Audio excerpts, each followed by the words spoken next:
Бұл төрт түрге бөлінеді. Біреуін ит шана дейміз. Біреуін тірсек шана дейміз. Осы мына отырған шанамыз кашабай шана дейміз. Ендігі бір шанамызда бұл қанат болмайды. Өйткені отын су тасимыз. Ары бері жүріс-тұрыста семьялық шаруашылық істеуге қолайлы болу үшін бұған қанат салынбайды.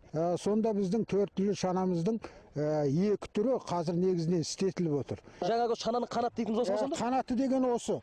Кашабай деп осылай айтылады ғой мынау. Кашабай дегенде мына жерде екі адам отырады, ана жерге үш адам отыруға да, екі адам отыруға да болады. Мынауыңыз өзі бір жақ сандық екен, ә? Мынаған әнші-мінші дүниесін салып құлыптақ қояды мұны.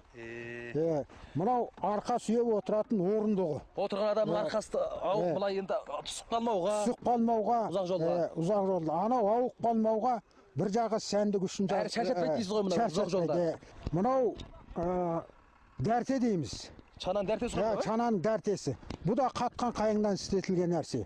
Енді мынау чилия дейді. Мынаны өріп жасаған соғымның терісінен таңдап отырып алып, илеп, оның кейін осыны қайшылар арқылы өрме чилия ғып жасаған нәрсе. Енді ана үстіндегі тұрған ершік. Мынасы ершік қой? Ершік.